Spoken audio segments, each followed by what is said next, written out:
उपस्थित बंधू आणि भगिनी, तर म्हणजे हा जो कार्यक्रम आहे सातत्याने असाच विचार झाला. मला वाटत नाही की मी एखाद्या वर्षी अबसेंट असेल. प्रत्येक वर्षी कोणी असो नसो मी ते हजर आहे. आणि देसाई साहेब बोलले, आपले देवानंद बोलले, आताच आपले आमदार साहेब, सगळ्यांच्या विचारातून नाईक साहेबांच्या जीवनावर प्रकाश टाकण्यात आलेला आहे. पण आपल्याला बहुतेकांना माहीतच आहे, पण जे तुम्हाला माहीत नाही ते मी सांगणार. योगायोग असा की जेव्हा मी कॉलेजमध्ये होतो आणि एका कार्यक्रमाला नाईक साहेबांना बोलवलं होतं, तर समोर सगळे विद्यार्थी, कॉलेजचे विद्यार्थी, बॉबकट अशा महिला, पूर्व सगळे युवक, पण नाईक साहेबांचं भाषण काय असायचं, त्यांच्या समोर विषय कुठलाही असो, नाईक साहेबांचं भाषण असायचं शेती, शेतकरी, हायब्रिड आणि कीटकनाशक या विषयावर ते भाषण द्यायचे. तेव्हा पेपरमधून इतर चर्चा व्हायची, विषय कुठलाही असो, म्हणजे धरणाचं उद्घाटन असो की एखाद्या क्रिकेटचं उद्घाटन असो, नाईक साहेब शेतीवर बोलायचे. त्यामुळे त्यांना शेती वेळा मुख्यमंत्री म्हणायचे त्यावेळेस सगळे पत्रकार वगैरे. देसाई साहेबांना चांगलं माहित आहे. आणि जेव्हा माझा संबंध आला नाईक साहेबांशी, आपल्या कृपेने, देवाच्या कृपेने मी फार जवळून त्याच्याबरोबर त्याच्या सहवासात आलो. एकदा मला आमच्या गावाच्या जवळच त्यांची बैठक होती, मीटिंग होती, आणि मला सुद्धा माझ्या गावावरून बोलावण्यात आलं की नाईक साहेबांनी तुम्हाला बोलावलं.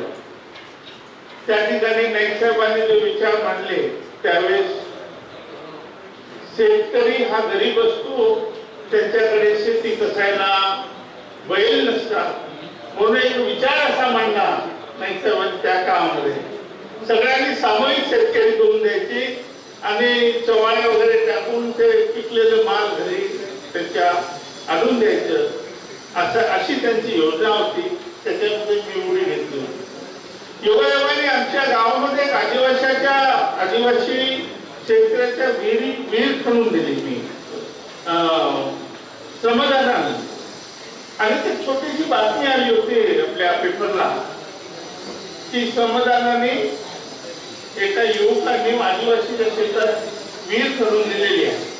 म्हणून नाईक साहेबांची इच्छा झाली की मी किर्लोस्कर इंजिन तिथे त्याला द्यायची आदिवासीला आणि त्या ठिकाणी कार्यक्रम घ्यायचा. त्या कार्यक्रमामध्ये माझा सत्कार नाईक साहेबांच्या हस्ते झाला. आणि त्यावेळेस ते बोलले होते, ते त्यांच्या भाषणात ही थोडा हरी म्हणायची मला, ही एकदम खूप मोठं आणि काय म्हणतात ते बाळांचे लहानपणी पाळण्यात काय दिसतात, ही मन त्यांनी सांगितली. असो, मी 2-3 गोष्टी सांगून 2 मिनिटात माझं भाषण संपवतो. आपण नेहमी आरक्षणावर बोलतो, आपण नेहमी आरक्षणाची मागणी करतो की जे कधीच मिळणार नाही तुम्हाला. शेड्यूल ट्राईबची तुम्ही मागणी करता, आम्ही गेले 20-25 वर्ष एकच गोष्ट वाटत आलो आहे, अरे नाईक साहेब दिलो हूं मागतोय, नाईक साहेबांनी जे दिलं ते आरक्षण मागा, कोणी मागायला तयार नाही.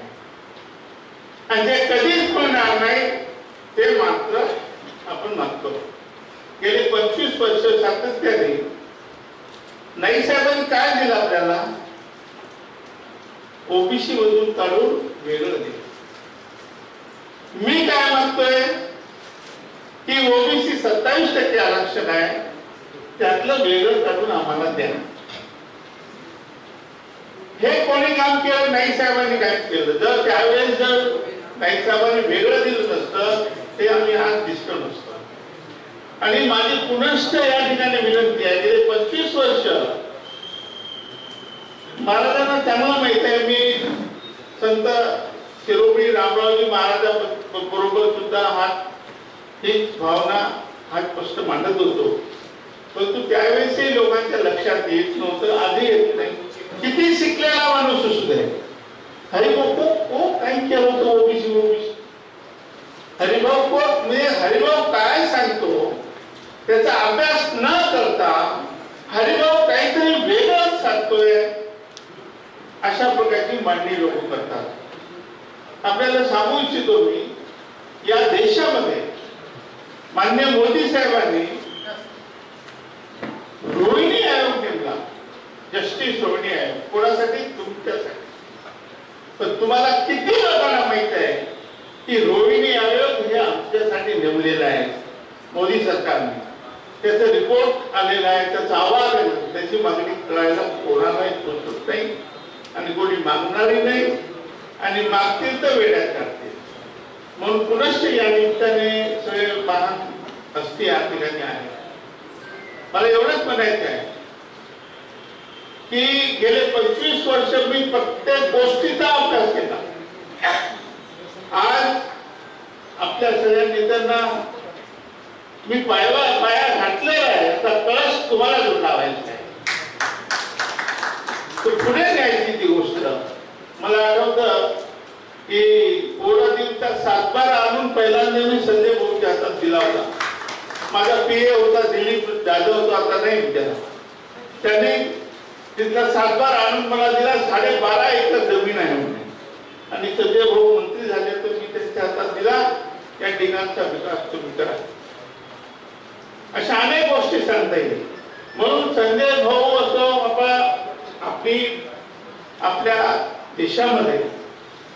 आपल्या देशामध्ये काय एक परंपरा आहे, एक राजेशाही परंपरा आहे, एक गादीची परंपरा आहे. त्यामुळे तर 2 गादी आहेत, एक संत सेवालाल महाराजांची गादी आणि दुसरी वसंतराव नाईकांची गादी. यांच्याकडून खूप अपेक्षा आहे. संजय भाऊ तर त्या अपेक्षेला उतरले आहे. खरोखरच म्हणजे कौतुक करण्यासारखी गोष्ट आहे. मी काही स्वप्न रंगवले होते, ते माझे भाषण आहे त्या ठिकाणी पोरणदेवीला. बाबूसिंग महाराजांना पक्का माहित आहे की मी त्यावेळेस ही पोरणदेवी नंदनवन झाली पाहिजे असं जो विचार मांडत होतो, ते संजय भाऊच्या रूपाने आज आपण बघतोय. त्याबद्दल त्यांचं टाळ्या वाजवून आपण सन्मान करतो. मी शेवटी एकच सांगेन आपल्याला की आपल्याकडून खरोखरच समाजाच्या केवळ महाराष्ट्राची नाही तर देशाच्या बंजारा समाजाला काही मिळवून द्यायचं असेल तर गेल्या 25 वर्ष मी एक माणूस असा आहे की ज्यांनी जातीगत जनगणना झाली पाहिजे ही मागणी करणार. एक लोक ज्याच्यासाठी 5 जानेवारीला मोर्चा काढत होतो, त्या 5 जानेवारीचे 20 वर्षापूर्वीचे कुठलेही पत्रकार तुम्ही बघा, त्याच्यामध्ये जातीगत जनगणना झाली पाहिजे हे कॉलम होतं. 2011 मध्ये सुद्धा झाली जनगणना, पण तू कोणाला काहीच कळलं नाही. आता तसं होऊ नये म्हणून विशेषतः मी या ठिकाणी बाबूसिंग भाऊ माननीय आमदार यांना धन्यवाद देईल की त्याने परवा जो कार्यक्रम घेतला, जो मीटिंग घेतली, ती मीटिंग पुढे आणखी आपल्याला पुढे न्यावं लागेल आणि नेमकं आपल्याला काय मागणी करायची आहे याच्यामध्ये माझ्या माहितीप्रमाणे त्याच्यात एक धर्म त्याचा कॉलम आहे आणि ते आपण वाटेल ते लिहू शकता. त्यामुळे ही मागणी त्या दिवशी आलो असतो तर मी मांडली असती, पण परत कधी जर मीटिंग झाली ती माझे विचार मी त्या ठिकाणी निश्चित मानेल. मी या ठिकाणी आपल्या सगळ्यांना खूप शुभेच्छा देतो. नाईक साहेबांचे विचार हे खरोखर समतावादी विचार होते, गोरगरिबांचे विचार, फुले शाहू आंबेडकरांचे विचार होते, ते आपण सगळ्यांनी पुढे न्यावे अशी विनंती करून थांबतो. जय शिवराय.